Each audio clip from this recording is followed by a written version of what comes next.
Jack Miller yawned as he stared at the computer screen. The night shift at Arecibo Observatory was usually quiet. Most nights, Jack would just check the systems and read science fiction novels to pass the time. Tonight was different. A small beep from his monitor caught his attention. Jack sat up straight and adjusted his glasses. The radio telescope had picked up something unusual. He checked the frequency and ran it through the standard filters. The signal didn't match any known patterns, not from Earth satellites, not from cosmic background noise, not from any known natural sources. "That's weird," Jack muttered to himself. He saved the data and sent a message to his supervisor. Dr. Linda Green arrived 20 minutes later, her curly hair messy from being woken up in the middle of the night. "This better be good, Jack," she said, but her annoyed expression changed when she saw the signal pattern on the screen. "It's coming directly at us," Jack explained. "And look at the mathematical sequence. It repeats with precise variations." Linda's eyes widened. "This isn't random. This is structured." By morning, the observatory was buzzing with activity. Other scientists confirmed what Jack and Linda suspected. The signal was artificial. Someone or something was sending a message to Earth. Within days, the U.S. government took over. They brought in experts from around the country, setting up a special facility near the observatory. Jack and Linda joined the team, working alongside the nation's top minds. Dr. Alan Wright, a physicist with 3 Nobel Prizes and a reputation for solving the unsolvable, led the team of scientists. He was older, with kind eyes behind thick glasses and a habit of talking to himself while working. "The pattern has a mathematical base we recognize," Dr. Wright explained during a briefing. "But the language structure is unlike anything humans have created." For 3 weeks, they worked around the clock. Linguists tried to find patterns. Mathematicians looked for keys to the code. Astronomers traced the signal's origin. Computer specialists built programs to help decode the message. Jack was bringing coffee to the main lab when he heard the shouting. He ran in to find Dr. Wright standing in front of a large screen, his hands shaking. "We broke it," the old physicist said quietly. "We broke the first layer." On the screen was a simple message in English. "Greetings, people of Earth. We are the Galactic Council." The room fell silent. "How is it in English?" Linda asked what everyone was thinking. "It's not," Dr. Wright explained. "The message contains mathematical principles that allow it to be translated into any language once the code is broken. Our computers just converted it for us." Over the next few days, they decoded more of the message. It contained coordinates for a meeting point in our solar system, just beyond Mars. The message explained that Earth had been watched for centuries, and now humans were deemed ready for contact.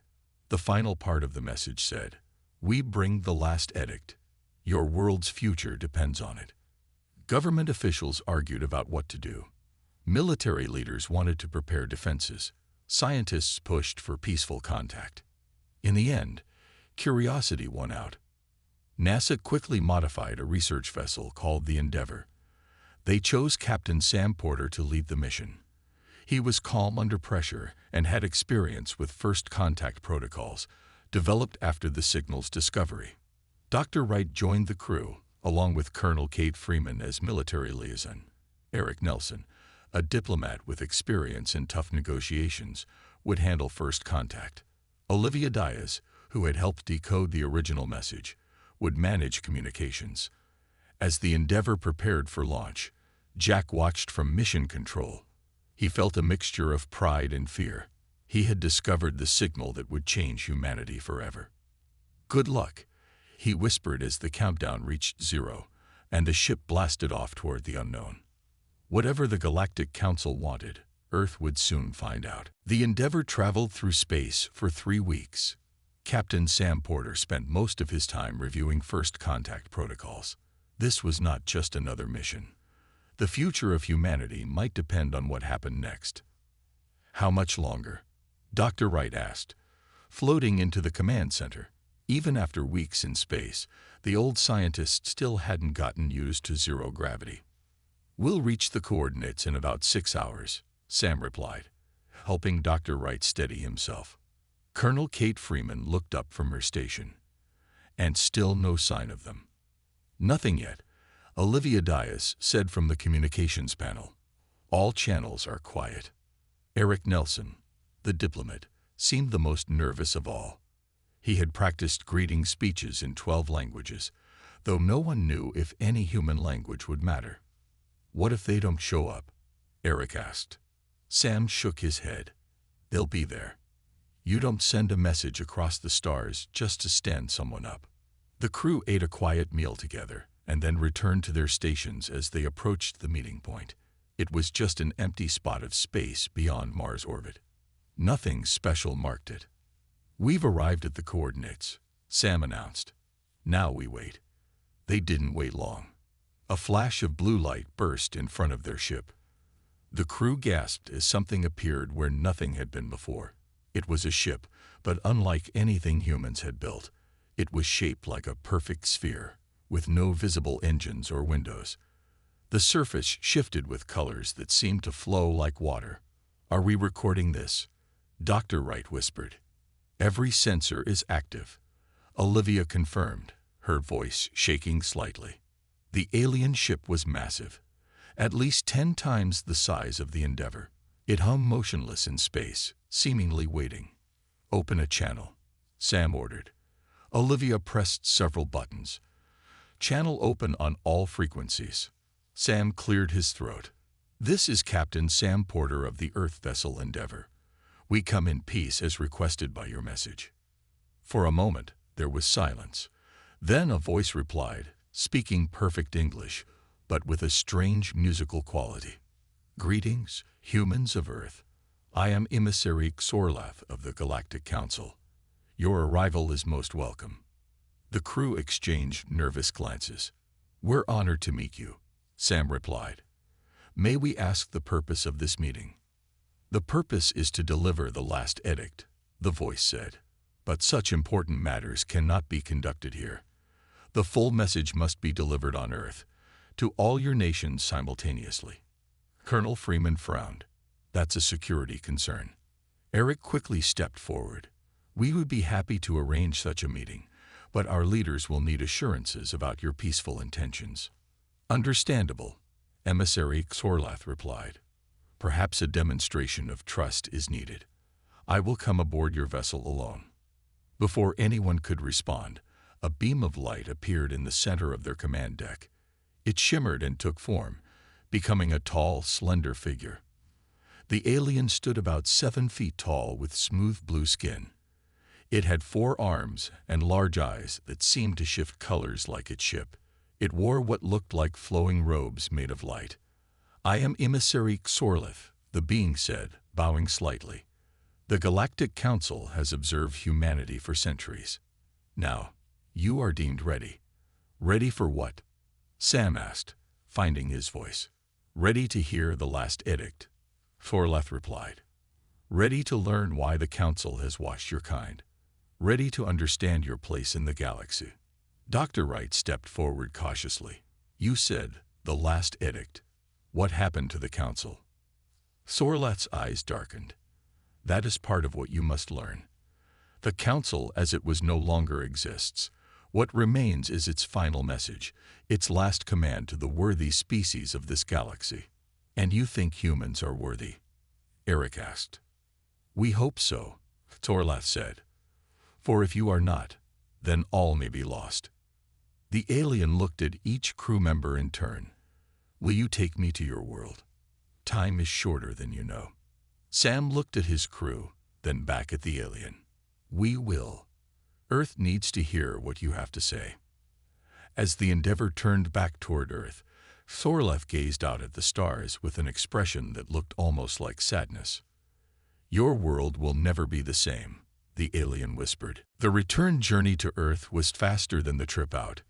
Emissary Xorlath shared knowledge that allowed the Endeavour to use shortcuts through space. The alien spoke little about the Council's message, focusing instead on learning about humans. News of the alien contact spread across Earth quickly. By the time the Endeavour reached orbit, the whole planet was watching and waiting. World leaders gathered at the United Nations in New York. Security was tight. Some people celebrated in the streets, while others protested or hid in fear. Everyone wondered what the alien message would be. Captain Sam Porter and his crew escorted Xorlath to Earth on a smaller shuttle. Military jets flanked them as they descended through the atmosphere. Crowds lined the streets as their vehicle traveled to the UN building. Your people seemed divided in their reactions, Xorlath noted, watching through the window. We often are, Eric Nelson admitted. Change is scary for humans, especially big change. What comes next may be the biggest change of all, the alien replied. Inside the UN, the Great Assembly Hall was packed. Every nation had sent representatives. Cameras broadcast to billions of people worldwide. The room fell silent as Xorlath walked to the center podium. The alien's voice filled the hall without needing a microphone. People of Earth, I bring you the final message of the Galactic Council. Xorlath raised two of his forearms. A hologram appeared above him, showing countless stars. For millions of years, the Galactic Council united thousands of advanced civilizations. We shared knowledge, settled disputes, and explored the universe together. The hologram zoomed in to show beautiful worlds with strange cities and beings of all shapes and sizes. We watched developing worlds like Earth, waiting until they were ready to join us. Your world was on our list for future contact. The image changed to show Earth as seen from space. But everything changed 200 years ago, Xorlath continued. The hologram darkened, showing a black mass spreading across the stars. We encountered something ancient and terrible. We call it the Void. The assembly hall was completely silent now. The Void is not alive as you understand life. It is not a species or a force of nature. It is something else. A darkness that consumes everything it touches. Stars, planets, entire civilizations, all gone. The hologram showed worlds being swallowed by darkness. The Council fought for decades, but we could not stop it. The Void has now consumed 70% of the known galaxy. Gasps filled the room. Colonel Freeman leaned toward Dr. Wright. Is this real? She whispered. I believe it is, the old scientist replied, his face pale. Xorlath continued. As the Council faced extinction, we made a final decision. We would identify species with the potential to survive and perhaps one day defeat the Void. We would share our knowledge with them before we were gone. The hologram changed again, showing 12 different planets. 12 species were chosen, spread across the remaining galaxy. Humanity is one of them. Murmurs rippled through the crowd. Why us? Someone called out. Xorlath's eyes shifted to a deep blue. Because you are different. Most advanced species evolve toward perfect logic and peace. Humans still contain aggression alongside compassion, chaos alongside order. You adapt quickly. You survive against odds. These traits may seem primitive to some, but against the Void, they may be your salvation. The alien pressed something on his robe. A small crystalline object floated into the air. This contains the Codex, all the knowledge of thousands of civilizations, technologies, histories, sciences beyond your current understanding. It is our gift and our burden to you. The crystal glowed brightly. The last edict of the Galactic Council is simple. Survive. Learn. Prepare. The Void is coming, slowly but certainly. You have perhaps 50 of your years before it reaches this region of space. Xorlath bowed his head. The Council is gone. I am the last emissary. When I leave here, you will be alone with this knowledge and this warning. What you do with it will determine not just your fate, but possibly the fate of all remaining life in the galaxy. The alien looked across the silent, shocked faces. The Council believed in you. Now you must believe in yourselves. The world changed overnight. After Xorlath's message, nations argued about what to do with the alien codex. Eventually, they agreed to form an international research team. Dr. Beth Howard, a brilliant scientist from California, was chosen to lead it. Beth had curly red hair and a mind that could solve problems others couldn't even understand. She had 3 PhDs and spoke 6 languages.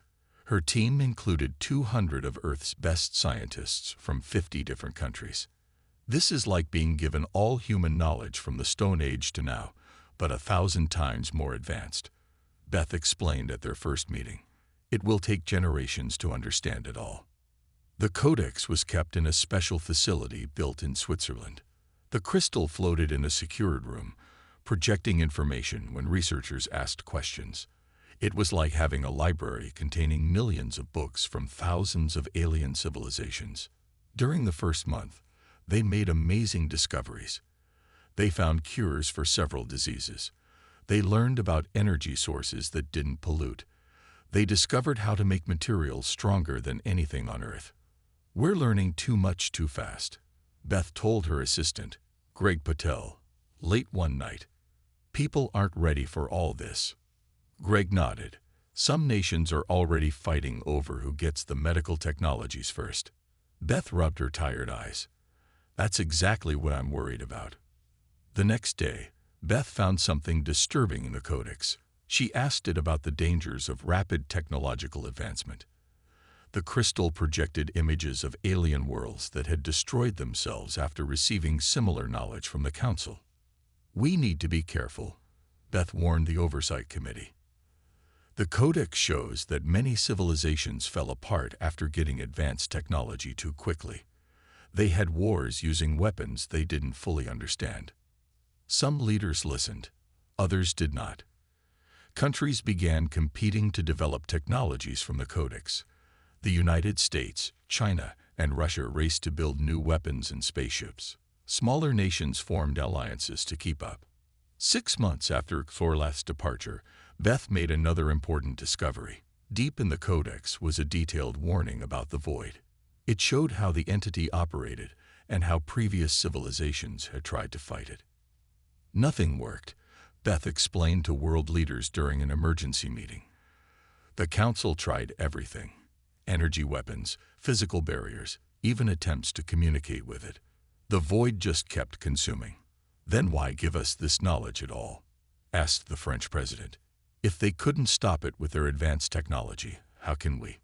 Beth pulled up another image from the codex. It showed humans compared to other species. The Council believed humans have something other species lacked. "We're unpredictable. We think differently. We create art and music alongside science. We feel deeply. We fight even when logic says we should surrender." Not everyone was convinced. Nations continued developing different technologies from the codex. Some focused on defense, others on space travel, and some on weapons. 5 years passed. Earth now had ships that could travel to Mars in days instead of months. Cities had clean energy from fusion reactors. Many diseases had been cured. But the world was divided. Some nations formed the Terran Union, sharing technology and resources. Others created the Advancement Coalition, focusing on military power and expansion. Beth continued studying the codex, looking for anything that might help against the void. One day, she found something the Council had hidden deep in the data. A message specifically for humans. "The void fears what it cannot predict," she read. "And nothing is less predictable than humanity."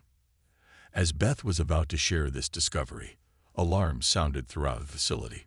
Greg ran into her office, his face pale. "The long-range sensors we built from the codex," he gasped.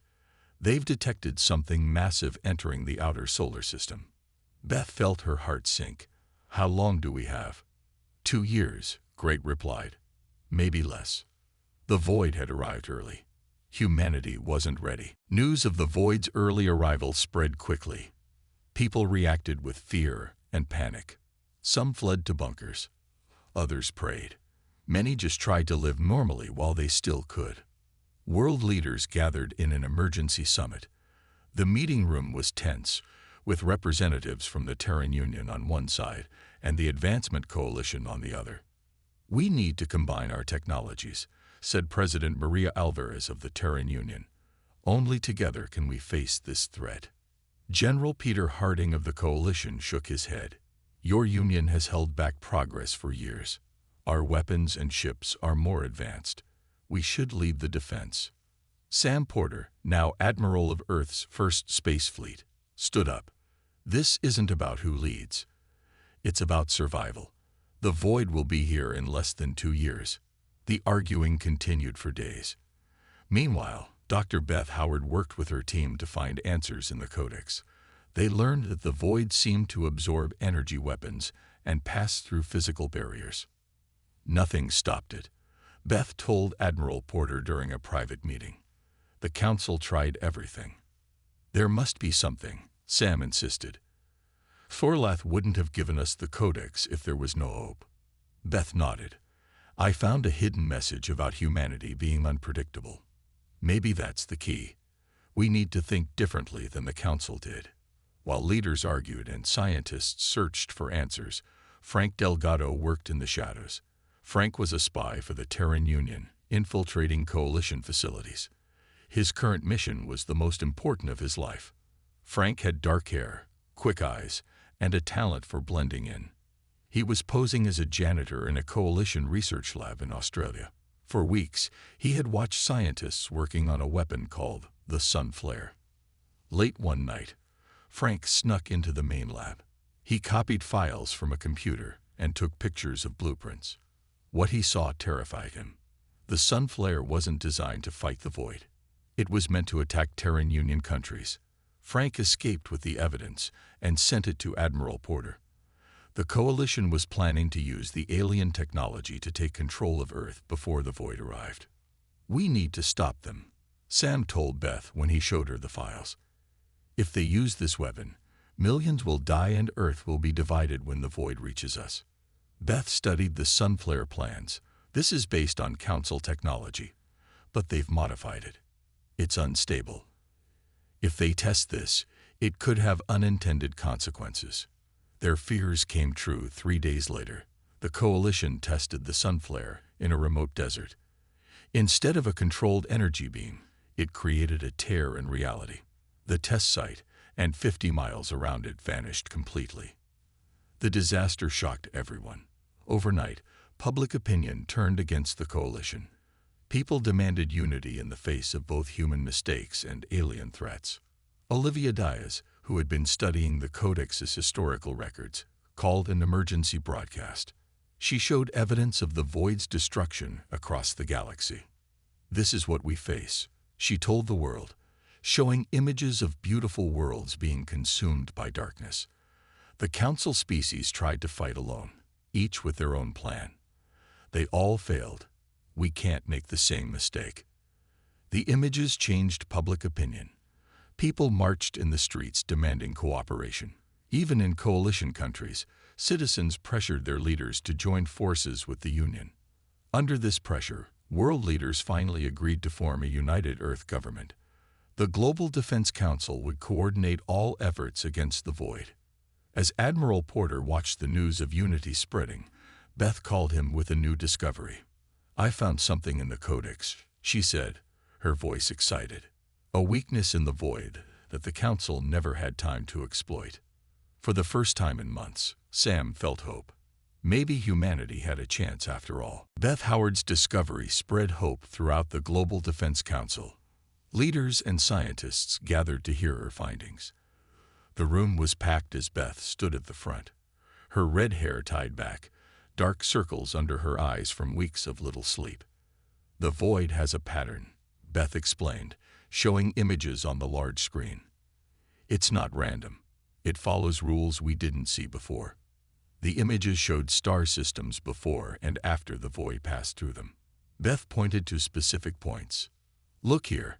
The void always attacks the strongest energy sources first. It's drawn to power. The Council races used their most powerful weapons early, which actually made the void stronger and more focused on them. Admiral Porter nodded slowly. So the more we fight directly, the more we attract it. Exactly, Beth said. But that's not all. I found references to something the Council called adaptation barriers. The void struggles to process multiple types of threats at once. It needs time to adapt to new challenges. General Harding frowned. What does that mean in simple terms? It means the void isn't all-powerful, Beth said. It has limitations. It can be confused and slowed down. Olivia Dias stepped forward. She had been quiet since the Coalition weapons test, but now her eyes shone with purpose. I've been studying the histories of all Council species, she said. Each one fought the void the same way, with their strongest technologies in direct confrontation. None tried alternative approaches. Frank Delgado, now openly working as a security advisor, raised his hand. Why would advanced civilizations all make the same mistake? Beth smiled slightly. Because they were logical and predictable. The Council species evolved toward perfect order and reason. They approached problems the same way. The void learned to counter their strategies. President Alvarez leaned forward. And humans are different. Very different, Beth confirmed. We're chaotic. We use emotion and intuition alongside logic. We create art and music. We sometimes make choices that don't make sense on paper, but work in practice. The room was silent as people considered this idea. Humans, with all their flaws and chaos, might have advantages that more advanced species lacked. So what's your plan? Admiral Porter finally asked. Beth took a deep breath. We need to be unpredictable. Not one big weapon or shield, but thousands of smaller, different approaches. The void won't know what to expect from us. Over the next month, humanity united around this plan. Scientists and engineers from around the world developed different technologies to confuse and slow the void. Artists and musicians created patterns designed to disrupt the void's movements. Military strategists planned chaotic, unpredictable attacks instead of logical formations. Admiral Porter led the growing space fleet in practice maneuvers. Ships darted in random patterns, never following the same path twice. The fleet included everything from huge battleships to tiny, fast attack craft. Beth continued studying the codex with renewed purpose. One night, she found something that made her gasp. "It can't be," she whispered. The codex had revealed that the void wasn't natural. Someone or something had created it long ago, possibly as a weapon that got out of control. This meant it was technology, not some cosmic force, and technology could be broken. Beth immediately called Admiral Porter. "Sam, I found something important." As she explained her discovery, the long-range sensors began blaring alarms throughout the facility. Beth ran to the monitor room with her phone still in hand. "What's happening?" she asked Greg, who was staring at the screen in horror. "The void just jumped forward," he said. "It's crossed the orbit of Pluto. We've lost all the outer system sensors." "How long do we have now?" Beth asked, her voice shaking. Greg looked at her with fear in his eyes. 3 months, maybe less. Beth closed her eyes briefly. "Then we need to move faster. Tell Admiral Porter to prepare the fleet. And get me the president. We need to evacuate the outer colonies now." The final confrontation was coming sooner than anyone had expected. Earth changed completely in the next 3 months. Every factory worked around the clock. Schools closed so buildings could be used for emergency supplies. Soldiers trained with new weapons based on Codex technology. General Diane Russell, a tall woman with short gray hair and a reputation for brilliant strategy, took command of Earth's military forces. She had fought in 3 wars and never lost a battle. Now she faced the greatest challenge of all. "We can't win by normal means," she told the officers gathered in the war room. "The void absorbs energy and matter. But Beth's research suggests we can confuse it, slow it down, maybe even push it back if we use unpredictable tactics." The general pointed to the star map showing the void's approach. It had passed Neptune and was moving toward Uranus. "We've set up 3 defense lines," she continued. "Outer defense at the orbit of Mars, middle defense at the Moon, and final defense around Earth itself." Admiral Porter led the space fleet. His flagship, the Defiance, was the most advanced ship humans had ever built. The fleet included hundreds of vessels, from massive carriers to small, fast attack ships. On Earth, people prepared for the worst. Some moved to underground shelters. Others stayed in their homes, spending time with loved ones. Most tried to help with the preparations, volunteering for whatever jobs needed doing. Meanwhile, Beth Howard made another breakthrough. She had been working with young scientist Ryan Carter, a quiet genius who saw patterns others missed. Together, they discovered something important in the Codex. The Council species all evolved in similar ways, Beth explained to the Defense Council. They developed logical, orderly societies. Even their brains processed information in predictable patterns. Ryan continued, but human brains are different. We use both logic and intuition. We recognize patterns, but also create random connections. This gives us a unique way of thinking. And that matters how? President Alvarez asked. Beth pulled up an image from the Codex. The void seems to predict responses based on patterns. When it encounters something, it analyzes past encounters and predicts what will happen next. But it struggles with truly random or creative responses. So our messy human thinking might be our greatest weapon, Admiral Porter said, beginning to understand.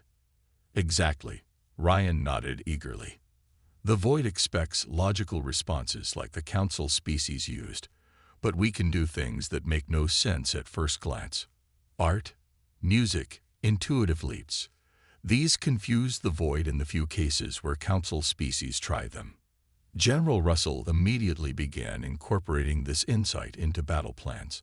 Soldiers trained to follow strange, seemingly random patterns. Ships practiced movements based on dance rather than military formations. Scientists developed weapons that changed behavior unpredictably.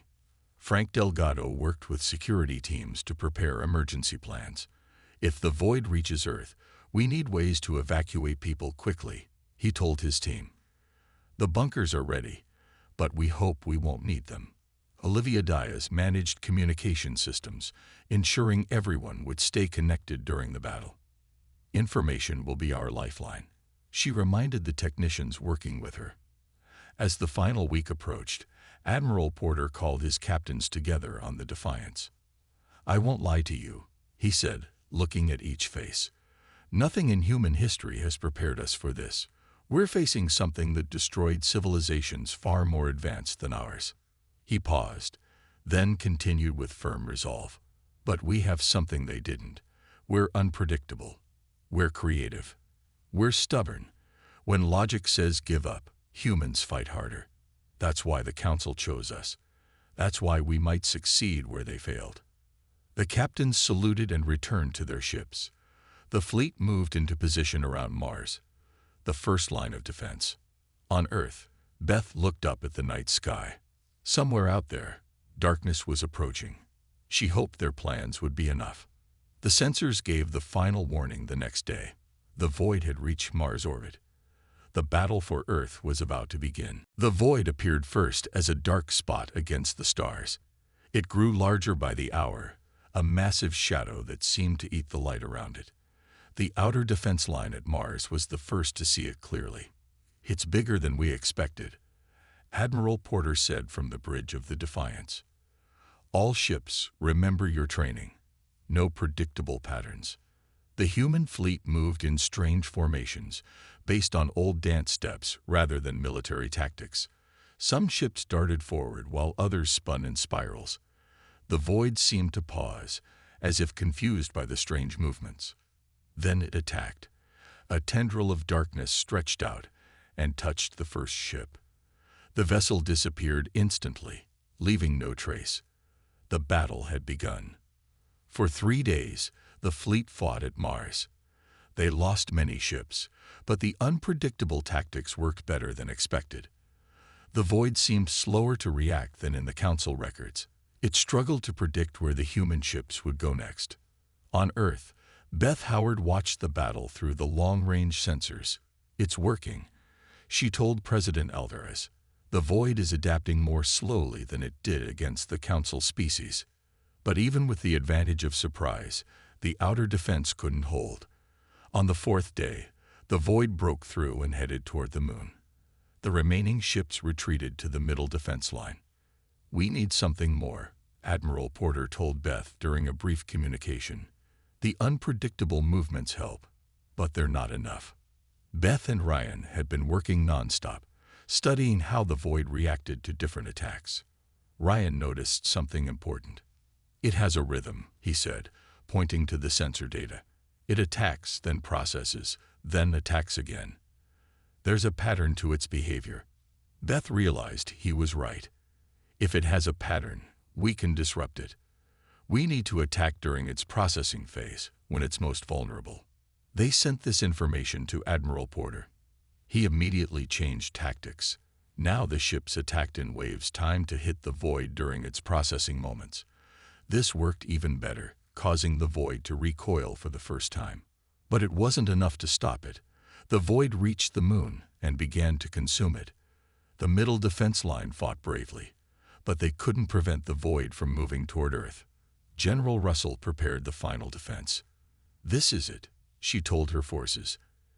"Everything we have, every trick, every weapon. Don't hold back." As the void approached Earth, humanity unleashed everything. Ships attacked in chaotic patterns. Ground-based weapons fired in rhythms based on music rather than military timing. Artists projected massive light shows to confuse the void's senses. For a moment, it seemed to work.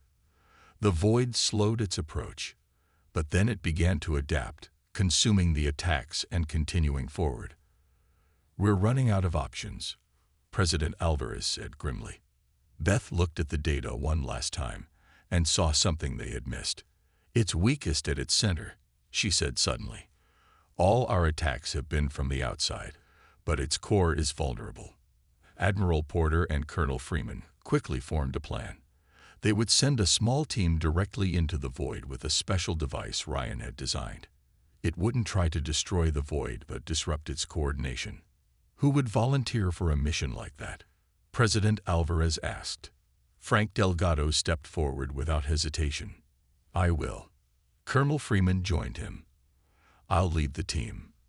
Admiral Porter gave them his fastest ship. The small vessel darted toward the void, while the rest of the fleet created a distraction with wild, unpredictable attacks. The small ship disappeared into the darkness. For long minutes, nothing happened. Then suddenly, the void shuddered. Its entire mass rippled and contracted. The darkness began to pull back, retreating from Earth. "They did it," Beth whispered. The void retreated past the moon, past Mars, and finally out of the solar system. Earth had won. Humanity had faced the same threat that destroyed the Galactic Council, and somehow survived. As celebrations erupted across the planet, Beth looked at the codex one last time. The crystal glowed with approval, as if the Council had been watching. Earth had passed the test. Humanity had fulfilled the last edict.